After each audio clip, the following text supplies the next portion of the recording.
Welcome to my YouTube channel truly knowledge. आज मैं बात करने वाली हूँ क्लास 10th का झारखंड बोर्ड का सब्जेक्टिव क्वेश्चन साइंस का, विज्ञान का। तो चलिए इस वीडियो को लेट न करते हुए मैं आगे बढ़ती हूँ। सबसे पहले मैं ये बता दूँ कि मैं बुक ली हूँ, मैं सिर्फ आपको समझाने वाली हूँ कौन सा क्वेश्चन इंपॉर्टेंट है, उसमें क्या लिखेंगे और उसको समझाऊंगी। तो मैं जो बुक ली हूँ वो बर्मा है, बर्मा टुडे 2021 का जो निकला है, जो सिलेबस कट करके दिया है जितना आपको एग्जाम में आने वाला है, यही बुक है। देख लीजिए, क्लास 10 संक्षिप्त पाठ्यक्रम पर आधारित 2021 बर्मा टुडे, ये बर्मा बुक है। ये बुक से ही मैं बता रही हूँ आपको। तो चलिए स्टार्ट करते हैं साइंस का क्वेश्चन। तो सबसे पहला क्वेश्चन जो इम्पोर्टेंट क्वेश्चन है आपका है प्रकाश का परावर्तन का नियम। तो प्रकाश के परावर्तन का नियम पूछ रहा है। तो प्रकाश का अपवर्तन हो या परावर्तन हो, तो प्रकाश के अपवर्तन का भी दो नियम है और प्रकाश के परावर्तन का भी दो नियम है। तो यहाँ से मैं क्वेश्चन ली हूँ, देखिए, प्रकाश के परावर्तन का दो के नियम को लिखें। तो प्रकाश का परावर्तन का याद रखिए कितने नियम है, दो नियम है। बहुत ही इंपॉर्टेंट क्वेश्चन है ये वाला, प्रकाश का परावर्तन।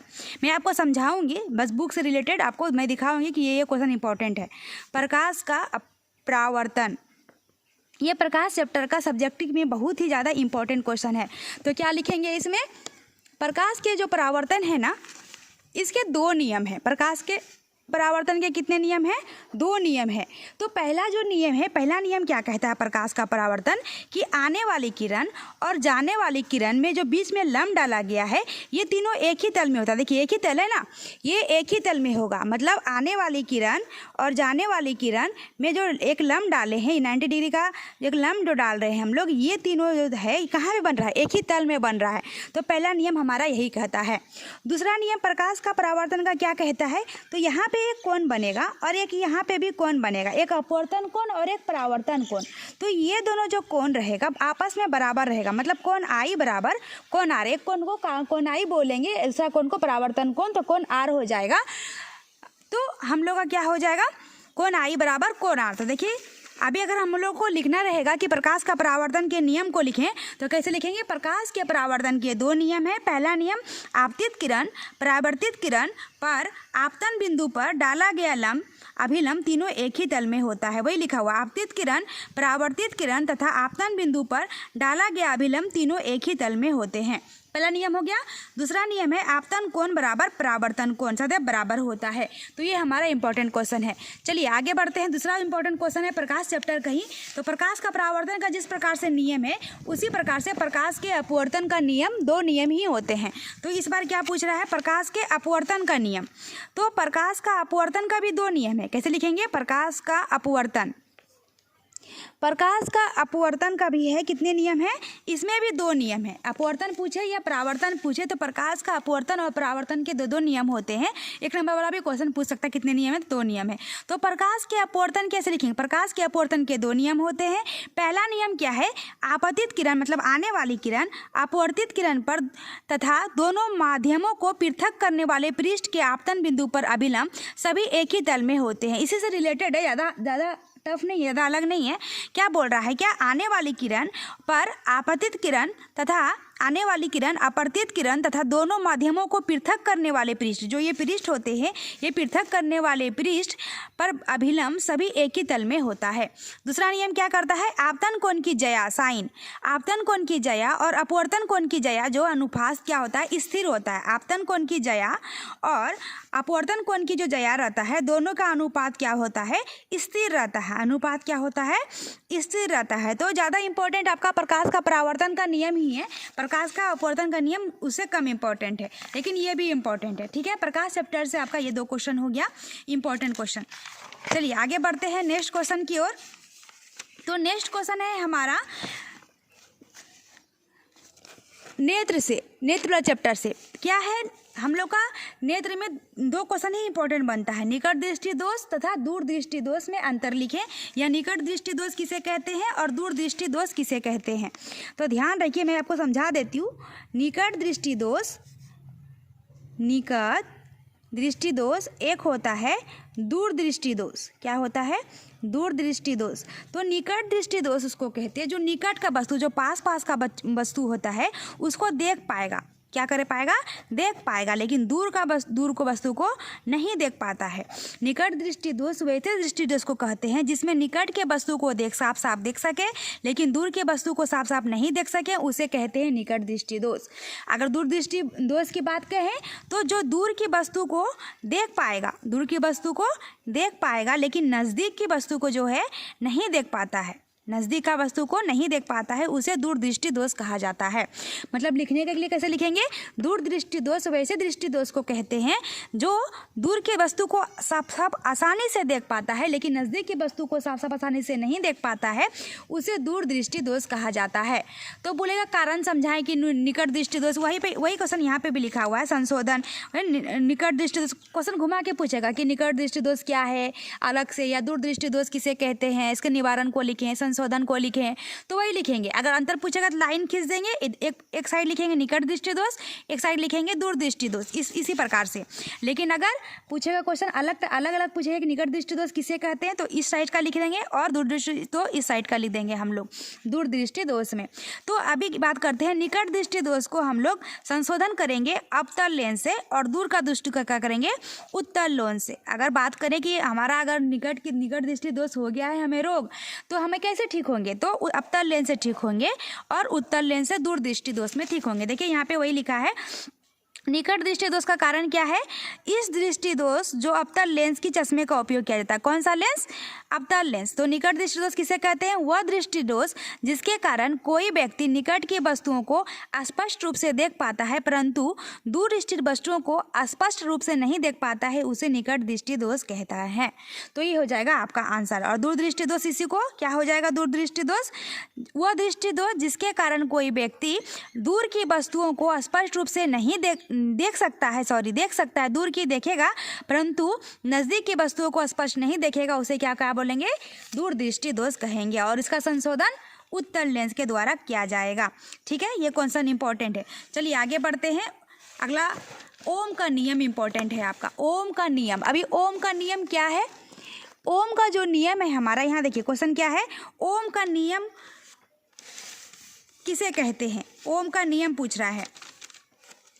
तो ओम का जो नियम है हमारा, चलिए आगे बढ़ते हैं ओम का नियम से। ओम का नियम क्या कहता है, ओम के नियम के अनुसार यदि ताप आदि भौतिक अवस्थाएं नियत रखी जाए तो किसी प्रतिरोध के बीच उत्पन्न विभवांतर उसमें प्रभावित विद्युत धारा के समानुपाती होता है। इसका मतलब क्या हो गया, भी समानुपाती क्या हो जाएगा, धारा का भी समानुपाती। आई तो समानुपाती का हटा के अगर हम बराबर करेंगे तो हम लोग नियतांक ले लेंगे, भी बराबर क्या हो जाएगा, आई आर। यही हमारा ओम का नियम है। इस बुक में नहीं दिया हुआ था तो इसलिए मैंने यहाँ लिखा। फिर से मैं एक बार रिपीट करती हूँ। ओम के नियम के अनुसार यदि ताप आदि भौतिक अवस्थाएं नियत रखी जाए तो किसी प्रतिरोध के बीच, प्रतिरोध मतलब रेसिस्टेंस आर के बीच उत्पन्न विभवांतर मतलब वोल्ट, उसमें विद्युत धारा मतलब आई करंट के समानुपाती होता है। मतलब भी समानुपाती आई हो जाएगा, तो भी बराबर क्या हो जाएगा, आई आर। यही हमारा ओम का नियम है। ये बहुत ज़्यादा इंपॉर्टेंट क्वेश्चन है, तो आप यहाँ से कर लीजिए। नेक्स्ट क्वेश्चन आपका जो इम्पोर्टेंट है वो है आपका प्रतिरोध क्या है। अभी मैंने बताया ना कि प्रतिरोध, तो प्रतिरोध क्या है, तो प्रतिरोध जो है आई होप वो दिख रहा होगा। प्रतिरोध क्या है, नेक्स्ट क्वेश्चन जो इम्पोर्टेंट है, प्रतिरोध क्या है और उसका जो चालक होता है किन किन बातों पे निर्भर करता है। तो प्रतिरोध मतलब ऐसे जो रहता है ना, फिगर देखे होंगे, तो इसको बोलते हैं रेसिस्टेंस। क्या बोलते हैं इंग्लिश में, रेसिस्टेंस। तो प्रतिरोध का क्या हो जाएगा, आर, और इसका मात्रक क्या होता है, ओ। तो ये है क्या चीज़, मतलब अगर करंट आ रहा है और करंट जा रहा है, मतलब इधर से मान लीजिए कोई करंट आ रहा है, आप स्विच में डाले, ये करंट आ रहा है, तो कभी कभी सुने होंगे कि वोल्टेज बढ़ जाता है तो आपका बल्ब फ्यूज कर जाता है, आपका फ़ैन फ्यूज कर ये होता है, ख़राब हो जाता है। तो क्या होता है, जब वोल्टेज बहुत ज़्यादा हाई हो जाता है, बहुत ज़्यादा हाई हो जाता है, तो वो आपका ख़राब ना होने दे। तो प्रतिरोध का काम क्या है कि वो जो करंट आपका आ रहा है उस करंट को रोकता है, जो विद्युत धारा को रोकने में सक्षम होता है, उधर से रोकने की कोशिश कर रहा है, इधर से आपका करंट जाने की कोशिश कर रहा है। तो जो नहीं रोक पाता है ना, तभी आपका बल्ब या फैन या जो भी चीज़ रहता है फ्यूज कर जाता है। तो जो चीज़ नहीं रोक पाता है, तो वही जो रोकने का काम करता है, जो विद्युत धारा को रोकने का काम करता है, उसे ही हम लोग क्या कहते हैं, प्रतिरोध करते हैं। तो ये किन किन बातों पर निर्भर करता है, तो चलिए यहाँ से मैं आपको सॉल्व कर देती हूँ। यहाँ पे ही लिखा हुआ है, प्रतिरोध पदार्थ का वह गुण है जो धारा के प्रभाव में रुकावट डालता है। वही लिखा हुआ है ना, प्रतिरोध पदार्थ का वह गुण है जो विद्युत धारा के प्रभाव में क्या करता है, रुकावट डालता है। मतलब जो धारा जा रहा है उसको रोकने की कोशिश करता है, उसे क्या कहते हैं हम लोग, प्रतिरोध। और इसका जो मात्रक होता है ओम होता है। ओम कैसे लिखेंगे, उल्टा टोपी, क्या लिखेंगे, ओम। इसको क्या पढ़ते हैं, ओम। तो ओम मतलब क्या हो गया, उल्टा टोपी, ओम पढ़ते हैं। तो प्रतिरोध का मात्रक क्या होता है, सही मात्रक ओम होता है। अगला को इसी में क्वेश्चन क्या है, किसी चालक का प्रतिरोध किन कारकों पर निर्भर करता है। तो किसी चालक का प्रतिरोध हम लोग का जो है चालक की लंबाई पे निर्भर करता है, 1 नंबर। 2 नंबर क्या होता है, उसके अनुप्रस्थ काट का क्षेत्रफल पे निर्भर करता है। और तीसरा नंबर क्या होगा कि पदार्थ की प्रकृति कैसा है, मतलब आपका कैसा बना हुआ वायर कैसा है, तो पदार्थ की प्रकृति पे निर्भर करता है। तो ये आपका बहुत ही ज़्यादा इंपॉर्टेंट क्वेश्चन है। अगला क्वेश्चन क्या है हमारा कि श्रेणी क्रम संयोजन करने के स्थान पर विद्युत युक्तियों को पार्श्व क्रम संयोजन करने के क्या लाभ है। ये क्वेश्चन है, बहुत ही ज़्यादा इंपॉर्टेंट है। तो क्या क्वेश्चन है हमारा, चलिए लिख देती हूँ मैं कि श्रेणी क्रम, अब ये क्या है मैं अभी समझाती हूँ कि अलग से पूछेगा श्रेणी क्रम किसे कहते हैं, तो आपका वो क्वेश्चन भी हो जाएगा। श्रेणी क्रम क्या बोल रहा है, क्वेश्चन क्या है कि श्रेणी क्रम संयोजन इसके अपेक्षा, मतलब पार्श्व क्रम की अपेक्षा श्रेणी क्रम क्या है, इसके लाभ क्या है।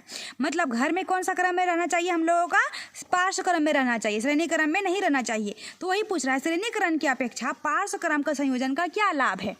तो मैं आपको क्लियर कर दूँ कि क्या लाभ है, आपको मैं क्लियर कर दूँ, आप खुद से ही आंसर लिख लीजिएगा। देखिए कि श्रेणी क्रम, मान लीजिए यहाँ पे स्विच लगा हुआ है, ये हमारा स्विच है, मान लीजिए ये हमारा स्विच है, बोर्ड में लगा है, यही वाला तार, यही वाला वायर हमारा यहाँ पे फैन है, ये क्या है हमारा फैन, और यहाँ पे क्या लगा हुआ है, बल्ब लगा हुआ है। मतलब एक ही स्विच को ऑन करेंगे तो पंखा भी चलने लगेगा, और यही स्विच से ऑन करेंगे तो बल्ब भी। अगर ऑफ कर देंगे स्विच को तो फैन भी ऑफ हो जाएगा और साथ साथ में क्या हो जाएगा, बल्ब। तो मतलब ऐसा संयोजन जो एक ही स्विच से, एक ही वायर से कनेक्टेड रहता है, 2-3 चीज से कनेक्टेड रहता है, जो भी आप इस्तेमाल कर रहे हैं, यूज कर रहे हैं, तो उसको बोलते हैं श्रेणी क्रम। और पार्श्व क्रम क्या होता है, फैन के लिए अलग स्विच, बल्ब के लिए अलग स्विच, तो उसको बोलते हैं पार्श्व क्रम संयोजन। तो क्या लाभ हो सकता है, क्या आपको क्या इससे क्या मिल सकता है। अगर मान लीजिए आपका विद्युत धारा ज़्यादा आ गया, वोल्टेज बढ़ गया तो विद्युत धारा कम होगा, मतलब वोल्टेज अगर घट गया तो विद्युत धारा ज़्यादा होगा। मतलब विद्युत धारा अगर ज़्यादा हो रहा है, करंट ज़्यादा आ गया, तब अगर आपका बढ़ गया तो क्या हो जाएगा, मान लीजिए फैन खराब हो गया तो साथ साथ आपका क्या हो सकता है, बल्ब भी खराब हो सकता है। लेकिन अगर पार्श्व क्रम संयोजन में जुड़ा हुआ है, अलग अलग स्विच है, तो आपका फैन चालू है, बल्ब ऑफ है, तो बल्ब तो आपका रह ही जाएगा ना, कितना भी आपका बढ़ेगा, वोल्टेज बढ़ेगा, तो बल्ब आपका क्या हो जाएगा, खराब होगा क्या, नहीं होगा। तो उसी को बोलते हैं पार्श्व क्रम। तो क्या लाभ हो गया कि अगर हम पार्श्व क्रम में जोड़ेंगे तो सभी युक्तियाँ अगर खराब होने का चांस रहेगा तो नहीं होगा, लेकिन श्रेणी क्रम में क्या होगा, एक साथ खराब हो जाएगा। तो वही यहाँ पे लिखा होगा, चलिए देखते पढ़ते हैं। पार्श्व क्रम में संयोजित विद्युत धारा उपकरण में से कोई उपकरण फ्यूज हो जाने पर अन्य उपकरणों का कार्य इससे बाधित नहीं होता है। मैंने वही समझाया ना, तो वही लिखेंगे, उससे अन्य उपकरणों का जो कार्य होता है बाधित नहीं होता है। अगला क्या है, प्रत्येक उपकरण अपनी आवश्यकता के अनुसार विद्युत धारा ग्रहण करते हैं, फलस्वरूप वे अच्छी तरह कार्य करते हैं। तो वही हो गया ना, मतलब जितना जिसको ज़रूरत है वो उतना कैपेसिटी के अनुसार उतना ही करंट ले लिया और आपको फ्यूज होने से बचा ले। तो पार्श्व क्रम संयोजन का क्या लाभ हो गया, यही लाभ हो गया ना। ये आपका इंपॉर्टेंट क्वेश्चन है। चलिए आगे देखते हैं इंपॉर्टेंट क्वेश्चन क्या है हमारा। तो अगला जो इंपॉर्टेंट क्वेश्चन है इसमें नहीं है, अगला क्वेश्चन है पार्श्व क्रम संयोजन किसे कहते हैं। अभी मैंने बोला ना पार्श्व क्रम संयोजन समझाया था क्लियर करके, तो उसका फॉर्मूला आपको प्रूव करना है। और एक बार श्रेणी क्रम का भी मैं आपको, इसमें लिखा हुआ नहीं है श्रेणी क्रम, तो श्रेणी क्रम का भी फॉर्मूला मैं आपको प्रूव करके दिखाऊंगी, इसमें लिखा हुआ नहीं है। तो पार्श्व क्रम संयोजन और श्रेणी क्रम संयोजन किसे कहते हैं, तो मैंने वही बोला कि अलग अलग वायर अलग अलग में कनेक्टेड रहेगा तो पार्श्व क्रम, और एक साथ कनेक्टेड रहेगा एक ही स्विच से, इसको क्या बोलेंगे, श्रेणी क्रम। तो सबसे पहले हमारा पार्श्व क्रम को प्रूव करेंगे। ये प्रूव करने के लिए इंपॉर्टेंट क्वेश्चन है हमारा, पार्श्व क्रम संयोजन को प्रूव, मतलब 1/r बराबर आपको प्रूव करना है 1/r plus 1/r2 plus 1/r3। ये हमारा फॉर्मूला होता है, ये हमारा फॉर्मूला प्रूव करना है। क्वेश्चन कैसे पूछेगा, पार्श्व क्रम संयोजन किसे कहते हैं, प्रतिरोध R1, R2 तथा R3 को पार्श्व क्रम में संयोजित करने पर समतुल्य प्रतिरोध का व्यंजक प्राप्त करिए। व्यंजक प्राप्त करने के लिए बोल रहा है, दोनों पढ़ना पड़ेगा आपको, पार्श्व क्रम भी और श्रेणी क्रम भी, लेकिन इसमें सिर्फ पार्श्व क्रम में दिया हुआ है, तो मैं आपको पार्श्व क्रम भी बता दूंगी और श्रेणी क्रम भी बता दूंगी। तो चलिए पार्श्व क्रम को पहले समझते हैं हम लोग। तो 3 प्रतिरोध, तो माना 3 प्रतिरोध लिया, R1, ये हो गया क्या R2, ये पार्श्व क्रम पढ़ा रहे हैं, ये क्या हो गया R3। तो चलिए यहाँ से क्या होगा, करंट आएगा, है ना, वोल्टेज लगा हुआ है, ये क्या है R1, इसको मान लेते हैं R2, इसको मान लेते हैं R3। यहाँ हमारा है, इसमें जा रहा धारा I1, इसके लिए अलग स्विच है, ये इसमें जा रहा धारा I2 और इसमें जा रहा है धारा I3। अभी हमने पढ़ा ना, ये क्या है हमारा माइनस, ये क्या हो गया प्लस, ये क्या है वोल्टेज तो एक ही जाएगा ना। तो ओम के नियम के अनुसार सिर्फ फॉर्मूला प्रूव कर रहे हैं, ठीक है ना। ओम के नियम के अनुसार क्या होता है, भी बराबर क्या होता है अभी IR, अभी मैंने पढ़ा। तो हमारा क्या निकालना है, सबका क्या हो जाएगा अलग अलग हो जाएगा, ठीक है ना। तो हमारा अलग अलग धारा जाएगा तो क्या हो जाएगा I1, इसमें जाएगा धारा I1, इसमें I2 और I3। I1 बराबर क्या हो जाएगा, V इधर आ जाएगा V/R1 समीकरण नंबर 1। I2 बराबर V/R2 और I3 बराबर क्या हो जाएगा V/R3। ये मान लीजिए समीकरण नंबर 1, ये हो गया समीकरण नंबर 2 और ये हो गया समीकरण नंबर 3, ठीक है।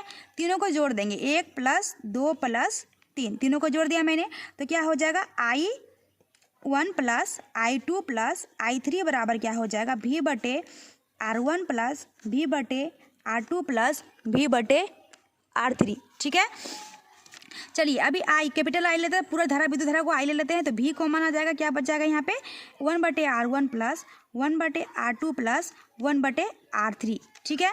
आई बराबर क्या जानते हैं हम लोग V/R, है ना। तो V/R हो जाएगा, तो V इसको उतार देते हैं, R1 + 1/R2 + 1/R3, ठीक है। ये भी क्या हो गया हमारा कैंसिल हो गया, तो प्रूव हो गया। देखिए वहाँ कुछ नहीं बचा, क्या हो गया 1/R बराबर 1/R1 + 1/R2 + 1/R3। यही हमारा पार्श्वक्रम संयोजन का व्यंजक प्राप्त हो गया, ये हमारा प्रूव्ड हो गया। लेकिन बुक में तो एक ही दिया हुआ है, मैं आपको दोनों बता देती हूँ।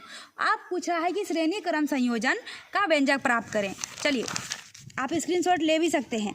श्रेणी क्रम संयोजन, इस बार क्या बता रही हूँ मैं, श्रेणी क्रम संयोजन का आपको मैं बता रही हूँ व्यंजक। क्वेश्चन पूछ सकता है, ये बुक में नहीं दिया हुआ है, ठीक है।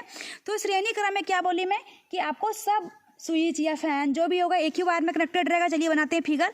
तो ये R1 मान लेते हैं, ये R2 मान लेते हैं, ये R3। इसका व्यंजक आपको प्रूव करने के लिए बोलेगा R बराबर R1 + R2 + R3। इस पर आपको क्वेश्चन भी आता है। तो 3 प्रतिरोध ले लेंगे R1, ये क्या हो गया R2, लेकिन एक ही वायर में कनेक्टेड है ना, इसमें विद्युत धारा एक ही हो जाएगा I, सिर्फ और सिर्फ I। ये हो गया माइनस, बैटरी लगा दी, इसमें क्या जाएगा अलग अलग वोल्टेज V1 V2 V3, ठीक है। धारा क्या जाएगा एक ही जाएगा, तो I जाएगा, यहाँ लिखिए या वहाँ लिखिए I जाएगा। तो फिर जानेंगे ओम के नियम से, क्या जानते हैं ओम के नियम से हम लोग क्या जानते हैं V बराबर IR। लेकिन यहाँ पे क्या है अलग अलग वोल्टेज है ना, करेंट तो सब में एक ही जा रहा है, अलग अलग वोल्टेज है, ठीक है। तो अलग अलग वोल्टेज है तो क्या हो जाएगा V1 लेना पड़ेगा। V1 बराबर क्या हो जाएगा IR1 समीकरण नंबर 1। V2 बराबर क्या हो जाएगा IR2 समीकरण नंबर 2। V3 बराबर क्या हो जाएगा IR3 समीकरण नंबर 3। तीनों को फिर वापस जोड़ दीजिए। बस वहाँ पे क्या किए थे I लिए थे, यहाँ पे क्या कर दिए V कर दिए, तो वही हो जाएगा V1 + V2 + V3 क्या हो जाएगा IR1 + IR2 + IR3। तो V टोटल V हो जाएगा, तीनों को जोड़ देंगे तो यहाँ कॉमन ले लेंगे I, तो R1 + R2 + R3। V बराबर क्या जानते हैं हम लोग IR, तो IR बराबर क्या हो जाएगा I, तो R1 + इधर उतार दीजिए R2 + R3। I फिर कट गया, तो क्या बच गया हमारे पास R बराबर R1 + R2 + R3। यही आपका श्रेणी क्रम का व्यंजक हो गया, जो बुक में नहीं लिखा होता मैंने प्रूव कर दिया। आप चाहे तो स्क्रीनशॉट ले सकते हैं। चलिए आगे बढ़ते हैं इंपॉर्टेंट क्वेश्चन की ओर बात करते हैं। तो क्या पूछ रहा है संतुलित रासायनिक समीकरण क्या है। तो अगला इंपॉर्टेंट क्वेश्चन हमारा संतुलित रासायनिक समीकरण क्या है। संतुलित जो रासायनिक समीकरण है हमारा किसको बोलते हैं, कोई भी समीकरण लेते हैं। पहले मान लीजिए फॉर्मूला लेते हैं जल का ही, H2 + O2 बन के आता है H2O। तो संतुलित रासायनिक मतलब ये जो तीर है इसको इधर जो बनता है उसको बोलते हैं, क्या बोलते हैं हम लोग इस साइड को, इस साइड मतलब ये तीर ये इस पार वाला जो रहता है तो उसको बोलते हैं हम लोग अभिकारक। क्या बोलते हैं अभिकारक। और इस साइड जो रहता है उसको बोलते हैं उत्पाद। क्या बोलते हैं उत्पाद बोला जाता है। तो कहने का संतुलित रासायनिक समीकरण का क्या कहने का है कि जो अभिकारक जितना है उतना ही उत्पाद है। जैसे तराजू मान लीजिए, तराजू है आपका, है ना, बैलेंस है, तराजू है। तो इस साइड भी इतना ही होना चाहिए और इस साइड भी इतना ही होना चाहिए। मतलब अभिकारक जितना है उतना ही उत्पाद, और जितना ही उत्पाद है उतना ही अभिकारक होना चाहिए परमाणु की संख्या। तो क्या हो जाएगा, उसी को हम लोग संतुलित रासायनिक समीकरण कहते हैं। तो ये है क्या संतुलित, पहले बताइए तो। H कै गो है, हाइड्रोजन कै गो है, 2 गो। ई पार कितना है, 2 गो। चलिए ये तो संतुलित है। लेकिन O कितना है, 2। लेकिन O कितना है यहाँ पे, कुछ नहीं तो 1। तो है क्या संतुलित, नहीं है। अभी फिलहाल तो ये संतुलित रासायनिक समीकरण नहीं कहलाएगा। तो क्या करना पड़ेगा हमें, कहाँ कम है, यहाँ कम है तो यहाँ 2 लगा देंगे। ठीक है, तो कितना ऑक्सीजन हो गया, 2। लेकिन हाइड्रोजन कितना हो गया, 4। तो हाइड्रोजन यहाँ भी 2 लगा देंगे। तो हाइड्रोजन कितना हो गया, 4। तो 2 दूनी 4 हाइड्रोजन और 2 ऑक्सीजन। यहाँ भी 2 दूनी 4 हाइड्रोजन और 2 ऑक्सीजन। अब ये हो गया संतुलित रासायनिक समीकरण। तो क्या कहेंगे, अगर लैंग्वेज में कहें तो लैंग्वेज की बात कर, देखिए यहाँ पे वही लिखा हुआ है, वैसे रासायनिक समीकरण जिसमें अभिकारक एवं उत्पाद के प्रत्येक तत्व के परमाणु की संख्या बराबर होती है, वही लिखा, उसे संतुलित रासायनिक समीकरण कहते हैं। मतलब अभिकारक का जो परमाणु है और उत्पाद का जो परमाणु है, ये संख्या आपस में बराबर होगा, उसी को संतुलित रासायनिक समीकरण करते हैं। और एग्जाम्पल में वही लिया है, 2H2 + O2 बन के आएगा 2H2 + O। ये हमारा इंपॉर्टेंट क्वेश्चन है। अगला क्वेश्चन इंपॉर्टेंट है, वायु में जलाने से पहले मैग्नीशियम रिबन को साफ क्यों करते हैं। तो मैग्नीशियम जो रिबन होता है ना, रिबन मतलब क्या, फीता। मैग्नीशियम का जो रिबन होता है, मैग्नीशियम का जो रिबन होता है, वो जो हवा में आएगा ना, वायु में आएगा ना, क्या होगा ना, जल जाएगा। क्या हो जाएगा, जल जाता है, इसीलिए साफ करना पड़ता है। वही लिखा है, देखिए यहाँ पे कि मैग्नीशियम धातु समान ताप पर नम वायु की उपस्थिति में मैग्नीशियम ऑक्साइड बनाता है। क्या बनाता है, MgO, मैग्नीशियम ऑक्साइड MgO बना देता है, जो मैग्नीशियम रिबन के ऊपरी सतह पर जमा रहता है। इसलिए इसमें वायु में आने से पहले रेगमार, कैसे करते हैं, रेगमार जिसको सरेस पेपर कहते हैं हम लोग अपना लैंग्वेज में, साफ करते हैं। नहीं करेंगे तो क्या होगा, वो जल जाएंगे, ऑक्सीजन से संयोग करके क्या हो जाएगा, जल जाएगा। इसीलिए क्या करते हैं, वायु में आने से पहले मैग्नीशियम रिबन को साफ किया जाता है। तो ये हो गया हमारा इंपॉर्टेंट क्वेश्चन। चलिए आगे बढ़ते हैं इंपॉर्टेंट क्वेश्चन की ओर। तो हमारा इंपॉर्टेंट क्वेश्चन नेक्स्ट है, ये नहीं है हमारा, आम्ल क्या है। क्या है हमारा इंपॉर्टेंट क्वेश्चन, यहाँ पे आते हैं। तो आम्ल क्या है, तो मैं आपको आम्ल, क्षार, लवण तीनों एक ही साथ बता दूंगी। ठीक है ना, यहाँ पे तो आम्ल पूछा है सिर्फ, लेकिन मैं आपको इंपॉर्टेंट क्वेश्चन कहा जाए तो आम्ल, क्षार, लवण में अंतर पूछ सकता है, या सिर्फ आम्ल पूछ सकता है, या फिर सिर्फ और सिर्फ लवण पूछ सकता है, या फिर आम्ल, क्षार और क्षार पूछ सकता है। ठीक है ना, आम्ल, क्षार और लवण। तो आम्ल क्या होता है, क्या लिखेंगे, आम्ल स्वाद में क्या होता है, खट्टा होता है। क्या होता है, खट्टा होता है। जो स्वाद में खट्टा होता है उसे अम्ल कहते हैं, जो स्वाद में कड़वा होता है उसे क्या कहते हैं, क्षार कहते हैं, और जो उदासीन होता है उसे क्या कहते हैं, लवण कहते हैं। ठीक है, अगर लैंग्वेज में क्या लिखेंगे, जो ऐसा स्वाद जो खाने पे खट्टा लगे, टेस्ट में खट्टा लगे, उसको क्या बोलते हैं, आम्ल। वैसा स्वाद जो हम लोग का टेस्ट में क्या लगे, कड़वा लगे, उसको बोलते हैं क्षार, और उदासीन लगे तो क्या बोलते हैं, लवण। तो अम्ल का दूसरा हम लोग लिख सकते हैं अम्ल के बारे में, अम्ल का pH मान 7 से कम होता, <7, 7 से कम होता है। क्षार का pH मान 7 से ज़्यादा होता है, और लवण का तो बराबर 7 होगा, पक्की 7 होगा, तो क्या बोलेंगे, लवण बोलेंगे। अब अम्ल का एग्जाम्पल खट्टा होता है, कौन सी, क्या क्या क्या खट्टा होता है बोलिए तो, क्या हो जाएगा एग्जाम्पल में, जैसे क्या हो जाएगा, नींबू, है ना, संतरा। ठीक है, ऐसे हो जाएगा। तो वही लिखा है यहाँ पे, अम्ल क्या है, वो अम्ल वह पदार्थ है जो जल में घुलकर H+ हाइड्रोजन प्लस आयन देता है, या नीला लिटमस पत्र को लाल कर देता है। एक एग्जाम्पल में बताने भूल गई, अम्ल क्या होता है, नीला को लाल कर देगा। नीला का बदल को लिटमस पेपर होता है, इतना छोटा पेपर रहता है, खट्टा चीज़ में और में डाल दीजिएगा तो लाल हो जाएगा। तो नीला को क्या करता है, लाल, और क्षार क्या करता है, उल्टा कर देता है, लाल को क्या कर देता है, नीला बना देता है। अगर क्वेश्चन क्या कर लिखेंगे, अम्ल किसे कहते हैं, अम्ल स्वाद में खट्टा होता है, जिसका pH मान 7 से कम होता है, और जो नीला लिटमस पत्र को क्या कर देता है, लाल कर देता है, जैसे नींबू, संतरा। क्षार किसे कहते हैं, जो स्वाद में कड़वा होता है, जिसका pH मान 7 से ज़्यादा होता है, जो लाल लिटमस पत्र को नीला कर देता है ना। यही लिख सकते हैं हम लोग आम्ल, क्षार, लवण में। तो यहाँ पे वही लिखा है। अम्ल वह पदार्थ है जो जल में घुलकर हाइड्रोजन प्लस आयन देता है और यह नीले लिटमस पत्र को क्या कर देता है, लाल कर देता है। तो यह क्या कहलाता है, अम्ल। मैंने तीनों बता दिया आपको, ठीक है। अगला क्वेश्चन है कि पीएच स्केल किसे कहते हैं। देखिए यहाँ पे ये इंपॉर्टेंट क्वेश्चन है, पीएच स्केल। अभी मैंने बताया ना पीएच मान पीएच स्केल। तो जैसे कि हम लोग दूध को नापते हैं लीटर में, है ना, आलू को नापते हैं केजी में, इसी प्रकार से अम्ल और क्षार कितना है, कितना कम है, 7 से कम है, 7 से ज़्यादा है, कितना है, एकदम प्रॉपर नापने के लिए जो इकाई होती है उसको बोलते हैं पीएच स्केल। किसको, अम्ल क्षार लवण को जो नापने की इकाई होता है उसी को बोला जाता है पीएच स्केल। तो वही लिखा होगा, देखिए पीएच स्केल किसे कहते हैं। ताज़ा दूध का पीएच मान 6 होता है। दही बन जाने पे पीएच मान में क्या परिवर्तन होगा, ऑब्वियस है ना, ताज़ा दूध का मान पीएच 6 है, तो 6 है तो क्या होगा, 7 से कम है, और खट्टा हो जाएगा तो क्या हो जाएगा, देखिए यहाँ पे लिखा है किसी विलयन में उपस्थित हाइड्रोजन आयन की सांद्रता ज्ञात करने के लिए पीएच स्केल विकसित किया जाता है। वही मैंने बोला ना, अम्ल क्षार लवण का पता लगाने के लिए जिस इकाई को नापते हैं उसको क्या बोलते हैं, पीएच स्केल कहा जाता है, ठीक है। दूध में लैक्टिक अम्ल होता है, पीएच मान क्या होता है, 6 बोला ना, ताज़ा दूध में क्या होता है 6। तो दूध में कौन सा अम्ल पाया जाता है, 1 नंबर वाला भी क्वेश्चन हो सकता है, लैक्टिक अम्ल। तो दूध में लैक्टिक अम्ल होता है, अर्थात जब दूध से जब दही बन जाता है तो ज़्यादा अम्लीय, ज़्यादा खट्टा हो जाता है, तो पीएच मान 6 से कम हो जाएगा ना। अब ज़्यादा कम हो जाएगा तो क्या होता है, अम्ल कहलाता है ना। इसीलिए वही लिखा है, दही बन जाने पर क्या परिवर्तन होगा, 6 से ज़्यादा कम हो जाएगा, दही हो जाएगा खट्टा हो जाएगा, ज़्यादा अम्ल का गुण आ जाएगा तो खट्टा हो जाएगा, तो वही हमारा आंसर हो जाएगा।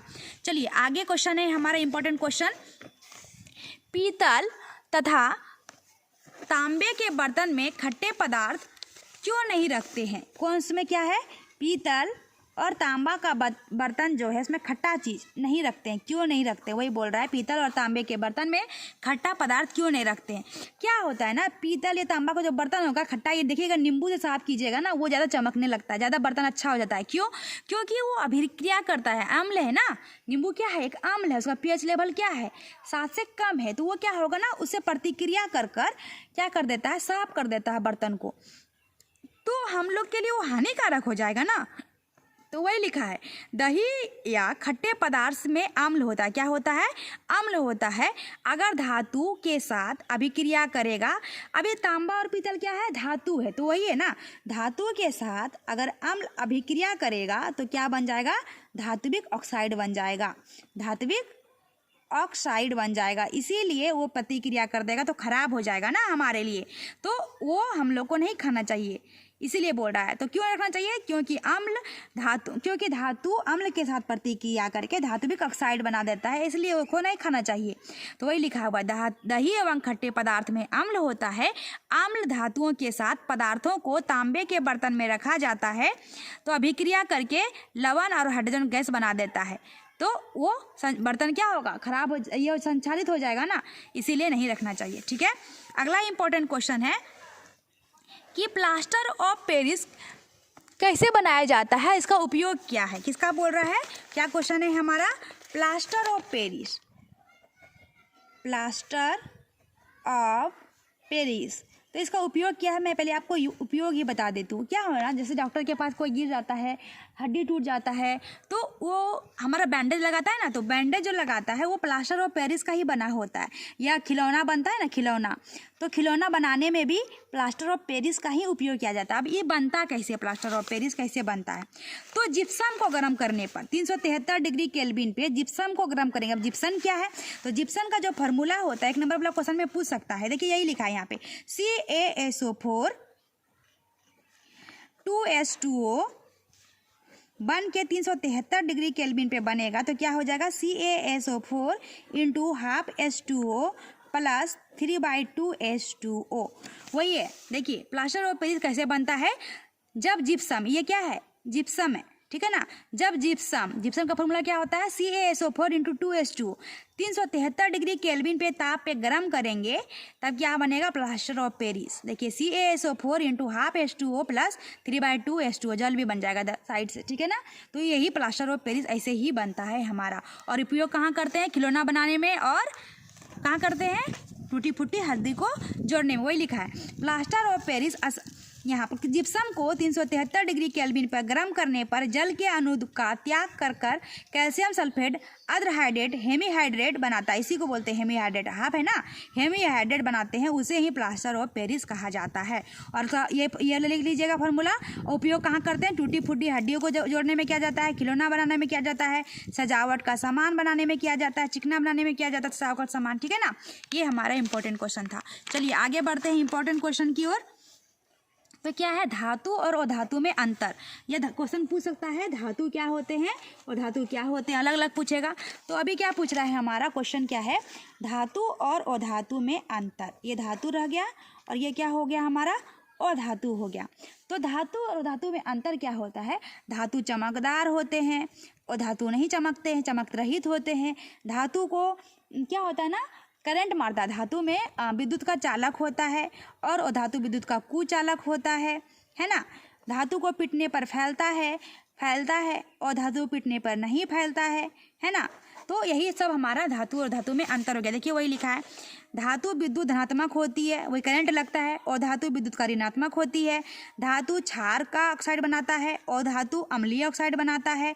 धातु अम्ल से अभिक्रिया करके लवण तथा हाइड्रोजन गैस बनाता है और धातु अम्ल से अभिक्रिया करके लवण तथा हाइड्रोजन गैस नहीं बनाता है ना। वही लिखा हुआ, मैंने तो आपको हल्के में बता दिया। तो यही हमारा इंपॉर्टेंट क्वेश्चन है। 3 भी अंतर हो गया ना, बहुत हो गया। ठीक है, चलिए आगे बढ़ते हैं इंपॉर्टेंट क्वेश्चन की ओर। आगे है हमारा इंपॉर्टेंट क्वेश्चन, संतृप्त हाइड्रोकार्बन और असंतृप्त हाइड्रोकार्बन क्या है या अंतर क्या होता है? क्या संतृप्त हाइड्रोकार्बन और असंतृप्त हाइड्रोकार्बन में अंतर पूछ रहा है। तो संतृप्त हाइड्रोकार्बन जब परमाणु के बीच, देखिए क्या पूछ रहा है, संतृप्त हाइड्रोकार्बन, संतृप्त हाइड्रोकार्बन और ये साइड हो जाएगा असंतृप्त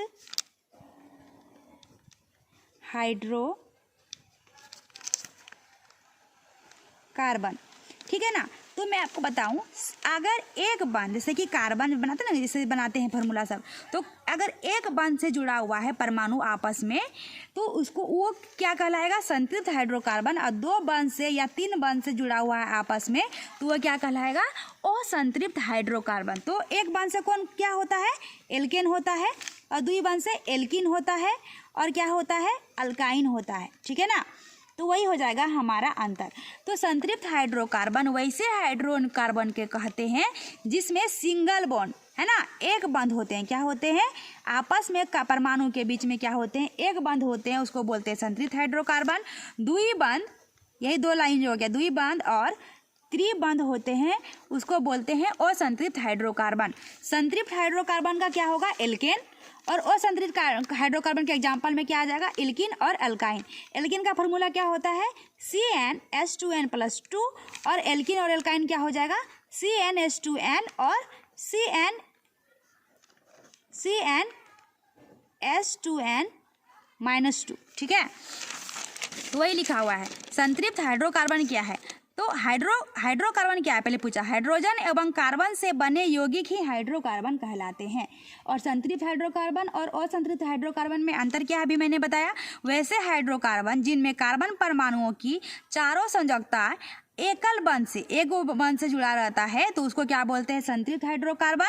और इस साइड वही लिखा है, वैसे हाइड्रोकार्बन जिनमें 2 कार्बन परमाणुओं के बीच द्विबंध या त्रिबंध होता है, उसे असंतृप्त हाइड्रोकार्बन कहा जाता है। और ये क्या होते हैं? बहुत कम अभिक्रियाशील होते हैं, और असंतृप्त हाइड्रोकार्बन ज़्यादा अभिक्रियाशील होते हैं। ठीक है, और क्या होते हैं संतृप्त हाइड्रोकार्बन? एल्केन, समान सूत्र क्या होता है? एल्केन CnH2n+2, और इसमें क्या होता है? एल्कीन और अल्काइन होता है।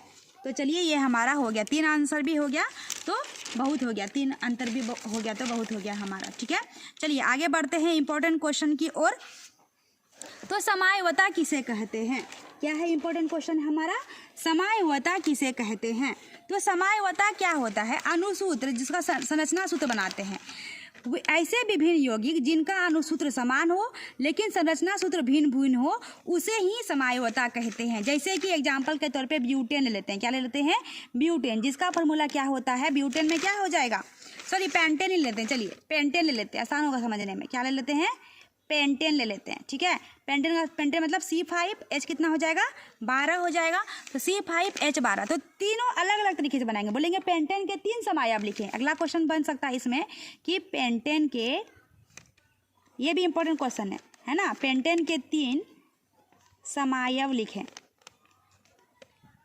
तो क्या है, C5 पेंटेन का फॉर्मूला लिखिए, C5H12 कैगो C, 1C 2C 3C 4C 5C। तो सबके बगल 4 हाइड्रोजन अगर प्रॉपर वे में दे दिए, देखिए इधर कितना हो गया, 5 5 10, आप 10 2 12, सब में अगर दे दिए तो ये हो गया हमारा एक समायव। अलग अलग मतलब एक ही संरचना सूत्र तो वही रहेगा ना, C5 और H12 ही रह गया, और एक फिगर हमारा ये बन गया अलग समायव। इसी का दूसरा रूप अगर बनाएंगे, है ना, तो इसको क्या बोलते हैं हम लोग, नॉर्मल पेंटेन। क्या बोलते हैं, नॉर्मल पेंटेन, है ना। अब बनाते हैं हम लोग C5H12, यहाँ पे देखिए बनाया है। तो अगर हम लोग बनाएंगे आइसोपेंटेन, आप क्या बना रहे हैं, आइसोपेंटेन।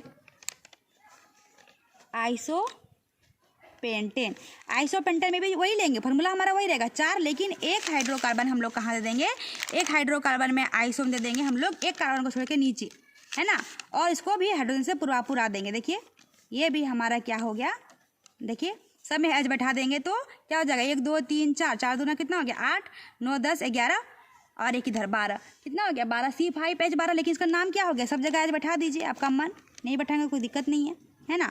ये सब हमारा क्या है, H है, तो इसको क्या बोलेंगे, आइसोपेंटेन। फार्मूला तो हमारा वही रह गया ना, फार्मूला चेंज तो हुआ क्या, नहीं हुआ ना फार्मूला चेंज, तो वही हो गया। एक आता है नियोपेंटेन, क्या आता है, नियोपेंटेन। तो नियोपेंटेन जो होता है हमारा, चलिए यही लेंगे, 3 ले लेंगे बीच में, और एक नीचे बीच में ले लेंगे, एक ऊपर ले लेंगे, और चारों बगल 4 हाइड्रोजन, कार्बन को 4 हाइड्रोजन चाहिए तो चारों बगल हाइड्रोजन दे देंगे। तो हमारा क्या हो गया ना कि फॉर्मूला तो हमारा वही रह गया, लेकिन हम लोग उसका संरचना सूत्र क्या बना दिए, अलग अलग बना दिए। तो इसी को बोलते हैं समायोजकता। क्या बोलते हैं, समायोजकता। यही हो गया, पेंटेन के 3 समाय आपको लिखे, तो पेंटेन का तीनों, नॉर्मल पेंटेन, आइसोपेंटेन, नियोपेंटेन, वही है हमारा क्वेश्चन। देखिए समायव किसे कहते हैं, वैसे विभिन्न यौगिक जिनका अनुसूत्र समान हो लेकिन संरचना सूत्र अलग अलग हो, उसे ही समायोजकता कहते हैं। वही आ गया। देखिए पेंटेन के समायव के नाम एवं संरचना सूत्र लिखें, तो एक नॉर्मल पेंटेन, एक आइसोपेंटेन और एक नियोपेंटेन बन गया। चलिए आगे बढ़ते हैं इंपॉर्टेंट क्वेश्चन की ओर। तो अंतर है हमारा स्वयंपोषी और विषमपोषी। क्या है हमारा इंपॉर्टेंट क्वेश्चन, स्वयंपोषी और विषमपोषी में अंतर, ठीक है।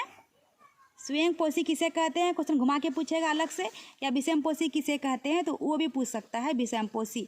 विषमपोषी को दूसरा नाम है हम लोग का परपोषी भी कहा सकते हैं। तो स्वयंपोषी जो अपना भोजन खुद से बनाते हैं, खुद पर निर्भर करते हैं, उसे बोलते हैं स्वयंपोषी। जो अपना भोजन दूसरे पर निर्भर करते हैं तो उसको बोलते हैं विषमपोषी, ठीक है। जैसे कि पेड़ पौधा अपना भोजन खुद से बनाता है ना, तो उसको बोलते हैं स्वयंपोषी। जैसे कि हम लोग अपना भोजन खुद से बनाए, क्या पेड़ पौधा पर निर्भर रहे, तो उसको बोलते हैं हम लोग विषमपोषी, ठीक है। तो जो खुद से नहीं बनाता है, इसको क्या चाहिए, प्रकाश संश्लेषण। भी खुद से बनाएगा तो क्या चाहिए, प्रकाश संश्लेषण चाहिए, है ना, प्रकाश चाहिए। इसमें उसको चाहिए क्या, प्रकाश। हम लोग को चाहिए क्या, खाना बनाने के लिए नहीं चाहिए, प्रकाश नहीं चाहिए, है ना। दूसरा अंतर ये भी हो सकता है। और क्या चाहिए हम लोग को, क्या हरा रहना है क्या, नहीं, पत्ता हरा होता है, क्यों होता है, क्लोरोफिल के कारण, क्लोरोफिल के कारण पत्ते हरे होते हैं। तो क्लोरोफिल चाहिए, हम लोग को चाहिए क्या, नहीं चाहिए। वही अंतर हो जाएगा स्वयंपोषी और विषमपोषी में अंतर। तो वही लिखा हुआ यहाँ पे कि स्वयंपोषी विषमपोषी। स्वयंपोषी पोषण हरे पौधे में होता है, विषमपोषी पोषण हरे पौधे तथा कुछ सवालों को छोड़कर बाकी सभी जीव में होता है, मतलब हम लोग में होता है। ये ऐसे घटक है स्वयंपोषी में जो प्रकाश संश्लेषण द्वारा अपना भोजन स्वयं बनाते हैं, और ये नहीं बनाते हैं प्रकाश संश्लेषण के द्वारा। इसमें क्लोरोफिल होता है और इसमें नहीं होता। 3 अंतर हो गया ना। एक इंपॉर्टेंट क्वेश्चन और है जो बुक में इसमें नहीं दिया हुआ, पादप कोशिका और जंतु कोशिका में अंतर। तो मैं यहाँ पे लिख दूँ, मैं आपको क्लियर कर देती हूँ। पादप कोशिका और जंतु कोशिका में अंतर स्पष्ट करें, तो क्या हो जाएगा, पादप कोशिका और जंतु कोशिका में अंतर। पादप कोशिका में कोशिका भित्ति पाई जाती है, जंतु कोशिका में कोशिका भित्ति नहीं पाई जाती है। पादप कोशिका में हरित लवक पाए जाते हैं, जंतु कोशिका में हरित लवक नहीं पाए जाते हैं। पादप कोशिका में रिक्तिकाएं बड़ी आकार में होती है, जंतु कोशिका में रिक्तिकाएं छोटी आकार में होती है। तो ये आपका इंपॉर्टेंट क्वेश्चन हो गया। नेक्स्ट इंपॉर्टेंट क्वेश्चन की अगर बात करें, नेक्स्ट इंपॉर्टेंट क्वेश्चन आपका देख लीजिए, यहाँ पे बुक में है। अगला है आपका इंपॉर्टेंट क्वेश्चन कि प्रकाश संश्लेषण प्रक्रम को संक्षिप्त में वर्णन करें।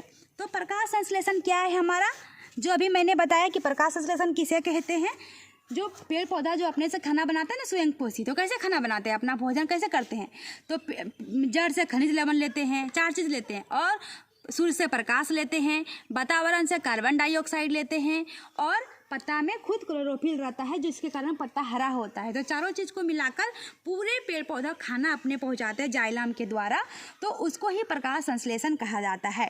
तो वही है, प्रकाश संश्लेषण प्रक्रम को संक्षेप में वर्णन करें तो वही लिखा हुआ है, क्लोरोफिल द्वारा प्रकाश ऊर्जा का अवशोषण करें, प्रकाश ऊर्जा का रासायनिक ऊर्जा में परिवर्तन तथा जल अणु का हाइड्रोजन तथा ऑक्सीजन में टूटना, कार्बन डाइऑक्साइड का शर्करा में अपघटन। तो ऐसे क्रिया को हम लोग क्या बोलते हैं, प्रकाश संश्लेषण कहा जाता है। चलिए अगला इंपॉर्टेंट क्वेश्चन है हमारा बायो से है ये, कि हमारे शरीर में हीमोग्लोबिन की कमी से क्या परिणाम हो सकते हैं। तो हीमोग्लोबिन की कमी से, हीमोग्लोबिन का मतलब क्या होता है, खून, ब्लड।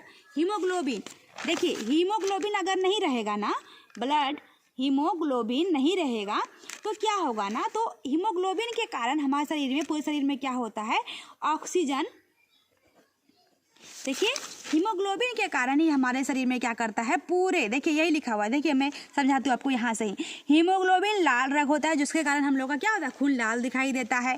हीमोग्लोबिन लाल रंग का रंजक है जो रुधिर, रुधिर मतलब क्या बोलते हैं, खून, रुधिर मतलब ब्लड, जो रुधिर में उपस्थित होता है। इसकी कमी से ऑक्सीजन और कार्बन डाइऑक्साइड का परिवहन प्रभावित हो सकता है। अगर हीमोग्लोबिन नहीं रहेगा ना तो हमारे शरीर में जो ऑक्सीजन मिल रहा है वो नहीं मिल पाएगा, उसको प्रॉब्लम हो जाएगा, तो ऑक्सीजन की मात्रा क्या हो जाएगी, कम हो जाएगी, जिससे हम लोग की मौत भी हो सकती है। तो वही हो गया, हीमोग्लोबिन की कमी से क्या हो सकते हैं, तो यही हो सकते हैं। चलिए अगला क्वेश्चन है हमारा कि रुधिर क्या है, मतलब अभी खून के बारे में जो बोले, ये रुधिर क्या है, ब्लड क्या है, रक्त क्या है। रुधिर क्या है, लाल रक्त का ये तरल संयोजी उत्तक है। क्या है रुधिर, लाल रक्त का तरल संयोजी उत्तक है। इसका काम क्या है, शरीर में ऑक्सीजन का परिवहन, मैंने अभी बोला ना ऑक्सीजन का परिवहन, हीमोग्लोबिन नहीं रहेगा तो मर जाएंगे ना हम लोग, ऑक्सीजन नहीं जाएगा तो शरीर में ऑक्सीजन का परिवहन करता है, पोषक तत्वों की शरीर में परिवहन करता है। यही है हमारा रुधिर, हमारा यही काम है, रुधिर का मतलब खून का यही काम है। चलिए आगे बढ़ते हैं इंपॉर्टेंट क्वेश्चन की ओर, इधर तो इंपॉर्टेंट नहीं लग रहा है हमें। चलिए परागन क्रिया और निषेचन क्रिया में अंतर, ये बहुत ही इंपॉर्टेंट क्वेश्चन है, परागन क्रिया और निषेचन क्रिया में अंतर। तो परागन क्रिया किसको बोलते हैं, देखिए वह क्रिया जिसमें परागन स्त्री केसर, तो हम लोग का जो फूल होता है ना, अड़हुल फूल या लाल फूल, गुड़हल फूल जिसको बोलते हैं, तो वो उससे अगर समझेंगे तो अच्छे समझ में आएगा। तो ऐसे करके एक लंबा सा निकला हुआ रहता है, तो वही उसको बोलते हैं वर्तिकाग्र। क्या बोलते हैं, वर्तिकाग्र। उसमें भी रहता है स्त्री केसर, पुंग केसर रहता है पेड़ पौधे में, है ना, वो उसमें। तो वह क्रिया जिसमें परागन स्त्री केसर के वर्तिकाग्र तक पहुंचते हैं उसे परागन कहते हैं, और वह क्रिया जिसमें नर युग्मक और मादा युग्मक मिलकर एक युग्मज बनाते हैं उसे क्या कहते हैं, निषेचन क्रिया कहते हैं। और परागन क्रिया 2 प्रकार के होते हैं, स्वपरागन और परपरागन, और निषेचन भी 2 प्रकार के होते हैं, बाह्य निषेचन और आंतरिक निषेचन, ठीक है ना। तो इस प्रकार से हो गया हमारा ये क्वेश्चन भी। चलिए अगले इंपॉर्टेंट क्वेश्चन की ओर अगर हम बात करें तो जीन क्या है, जीन क्या है, जीन कौन वाला जीन, जीन क्या है, जीन। तो जीन जो है ना, जैसे कि ये हमारा, जैसे कि दादा जैसे होते हैं, दादा का जो बेटा जो पापा हो गए हमारा, है ना, तो उसका जो गुण आया, पापा में आ गया, पापा से कौन आ गए, हम लोग आ गए, है ना, उसका बच्चा लोग आ गया, तो उसका गुण उसमें, जैसा बाल दादा का वैसा पापा का, वैसा बच्चा का, जैसा गुण धर्म जैसा होता है वैसा पापा का वैसा उसका बच्चा का। जो पीढ़ी दर पीढ़ी, इसको क्या बोलते हैं, पीढ़ी ना, तो जो पीढ़ी दर पीढ़ी गुण धर्म को लाता है उसी को हम लोग जीन कहते हैं। तो वही लिखा होगा यहाँ पे। तो गुण सूत्रों पर पाई जाने वाली भौतिक इकाइयाँ जो पैतृक मतलब वही पीढ़ी दर पीढ़ी पैतृक लक्षणों को एक पीढ़ी से दूसरी पीढ़ी में ले जाने का कार्य करती है, वो ही जीन कहलाती है, ठीक है। चलिए ये इंपॉर्टेंट क्वेश्चन हो गया हमारा। चलिए आगे बढ़ते हैं, लिंग निर्धारण, कि हमारे शरीर में बच्चे का लिंग निर्धारण किस प्रकार होता है, लिंग निर्धारण किसे कहते हैं, मानव में बच्चे का लिंग निर्धारण कैसे होता है। तो मैं आपको क्लियर कर दूं, लिंग निर्धारण, मानव में बच्चे का लिंग निर्धारण, ठीक है। तो लिंग निर्धारण क्या होता है ना, हमारे शरीर में कितने क्रोमोसोम पाए जाते हैं, 23 जोड़ा, 23 जोड़ा क्रोमोसोम पाए जाते हैं। 23 जोड़ा स्त्री में, लड़की में, 23 जोड़ा पुरुष में, लड़के में। तो लड़की में जो क्रोमोसोम रहता है वो XX रहता है, लड़का में जो रहता है XY रहता है। अगर लड़की का X क्रोमोसोम और लड़के का भी X क्रोमोसोम आएगा तो क्या हो गया, मिलके XX हो गया। XX का मतलब लड़की होगी, लड़की लड़की पैदा होगी। ठीक है ना।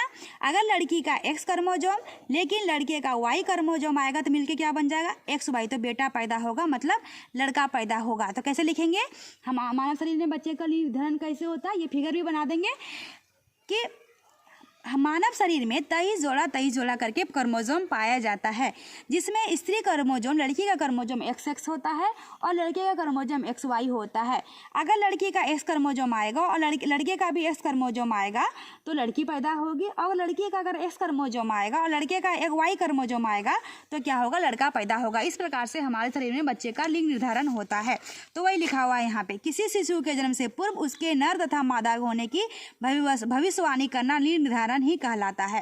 भविष्यवाणी कर लेंगे तो उसको क्या बोलते हैं हम लोग, लिंग निर्धारण। यहाँ पे वो लिखा है, महिला में XX और पुरुष में XY, और जो मैंने बोला X अगर आएगा तो लड़की और Y आएगा तो लड़का होगा। ये हमारा इंपॉर्टेंट क्वेश्चन हो गया। चलिए आगे बढ़ते हैं इंपॉर्टेंट क्वेश्चन की ओर। तो ये हमारा इंपॉर्टेंट क्वेश्चन है, नवीकरणीय ऊर्जा और अनवीकरणीय ऊर्जा में अनवीकरणीय और नवीकरणीय ऊर्जा में अंतर लिखे। दो अंतर पूछ रहा है, तो अंतर लिखने के लिए तो अनवीकरणीय ऊर्जा क्या है, वैसे ऊर्जा जो समाप्त हो जाते हैं ना, एक टाइम आएगा जो खत्म हो सकते हैं तो उसको बोलते हैं अनवीकरणीय। जो खत्म नहीं होगा, बार बार चलते रहेगा, उसको बोलते हैं नवीकरणीय। ठीक है। तो अनवीकरणीय वैसे ऊर्जा स्रोत जो समाप्त होने वाले हैं तथा उनकी प्रकृति में उत्पत्ति 1000 वर्ष बाद होती है, उसे बोलते हैं अनवीकरणीय। और नवीकरणीय किसको बोलेंगे, नवीकरणीय वे ऊर्जा स्रोत जो अपरिमित रूप से बहुत हैं और प्रकृति पर निरंतर बारी बारी से आते रहेगा, उसको बोलते हैं नवीकरणीय ऊर्जा स्रोत। ठीक है। तो अनवीकरणीय ऊर्जा स्रोत का दूसरा अंतर क्या हो जाएगा, वायुमंडल को प्रदूषित करते हैं अनवीकरणीय, और नवीकरणीय वायुमंडल को प्रदूषित नहीं करते हैं। तो ये हमारा हो गया। चलिए अगला इंपॉर्टेंट क्वेश्चन है कि पोषी स्तर क्या है। पोषी स्तर क्या है, पोषी स्तर क्या होता है ना, जैसे कि छोटा मोटा कीड़ा से वो कीड़ा को कोई और खा गया है ना, उस कीड़ा से मान लीजिए क्या हो गया, मेढक हो गया, मेढक को कौन खा गया, सांप खा गया। तो एक क्रम से दूसरा क्रम जैसे चलते रहता है ना, तो उसी को बोला जाता है पोषी स्तर, खाद्य श्रृंखला। तो देखिए, किसी खाद्य श्रृंखला के विभिन्न चरणों सत्रों को पोषी स्तर कहते हैं। जैसे कैसे होगा, घास हुआ, घास किसको खा गया, हिरन को, हिरन कौन खा गया, हिरन को कौन खा गया, शेर खा गया। मतलब एक स्तर का जीव जंतु दूसरे स्तर पे निर्भर करता है, वही हमारा क्या कहलाता है, पोषी स्तर करता है। प्रथम पोषी स्तर क्या है, अगर पूछा क्या है, घास है। ठीक है ना, और ये उत्पादक है, अपने से होता है। द्वितीय पोषी स्तर क्या है, हिरन है ना, उपभोक्ता कौन आ गया, को क्या खा गया, हिरन, घास खा गया, और हिरन को भी कौन खा गया, शेर खा गया, जो मांसाहारी है। तृतीय पोषी स्तर मांसाहारी है। ठीक है ना। प्रथम पोषी स्तर पूछा जाए तो घास है, दूसरा शाकाहारी, और तीसरा क्या होता है, मांसाहारी। यही होता है हमारा पोषी स्तर। चलिए आगे बढ़ते हैं इंपॉर्टेंट क्वेश्चन की ओर। ज़्यादा इंपॉर्टेंट क्वेश्चन अब नहीं है, मैंने ज़्यादा नहीं लिया है, जो एकदम इंपॉर्टेंट लग रहा है मैंने वही लिया है। चलिए, ज़्यादा इंपॉर्टेंट नहीं है। अब क्या है, ओजोन परत के अपक्षय के वर्णन करें। ओजोन परत, अभी जो ओजोन परत होता है ना, ये ओजोन, तो ओजोन का फॉर्मूला होता है O3। क्या होता है, O3। तो पराबैंगनी किरण, एक गंदा वाला किरण आता है हमारा, पराबैंगनी किरण, तो उस किरण को रोकने का काम ही करता है। अगर ओजोन परत का दुष्प्रभाव नहीं रोका गया ना, तो क्या क्या हो सकता है हम लोगों को, आँख में मोतियाबिंद भी हो सकता है, और क्या हो सकता है, आँख में मोतियाबिंद हो सकता है ना, बहुत गंदा वाला किरण आएगा ना, मोतियाबिंद हो सकता है। मछली लोग को क्या हो जाएगा, मछली लोग को समुद्र में जो मछली होती है उस सबको भी क्या होगा, नुकसान पहुंचेगा। और क्या हो सकता है, हमारा आँख भी खराब हो सकता है ना, त्वचा में क्या हो सकता है, कैंसर हो सकता है। तो ओजोन परत के बारे में पूछा जाए तो ओजोन का फॉर्मूला क्या होता है, O3 होता है। वही यहाँ पे लिखा है कि ओजोन परत के अपक्षय के क्या दुष्प्रभाव हो सकते हैं।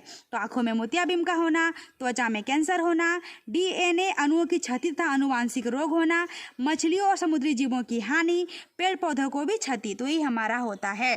चलिए, और ये लास्ट क्वेश्चन मैंने लिया है, ज़्यादा ये लास्ट क्वेश्चन है, इंपॉर्टेंट क्वेश्चन, लास्ट क्वेश्चन है कि क्या होगा यदि हम एक पोषी स्तर के सभी जीव को समाप्त कर देंगे। जैसे मैंने बोला ना, पोषी स्तर पहला क्या है, घास, तो वही पूछ रहा है कि एगो मतलब पहला पोषी स्तर या दूसरा या तीसरा पोषी स्तर को समाप्त कर देंगे तो क्या हो सकता है। तो क्या हो सकता है, यदि हम एक कोशीय स्तर के सभी जीव को समाप्त कर देंगे तो इससे पारितंत्र में पदार्थ एवं ऊर्जा का प्रभाव रुक जाएगा। इससे जैव भू चक्रण रसायन धीरे धीरे रुक जाएगा। जो चक्र चलता रहता है ना कि ये खा गया उसको, वो खा गया उसको, तो ये जो चक्र चलते रहता धीरे धीरे क्या होगा, रुक जाएगा। एक टाइम क्या होगा, समाप्त हो जाएगा। तो क्या होगा, यही हो जाएगा, समाप्त हो जाएगा और लास्ट में क्या होगा, पारितंत्र पूरा समाप्त हो जाएगा। यही हो सकता है। ये हमारा लास्ट इंपॉर्टेंट क्वेश्चन है।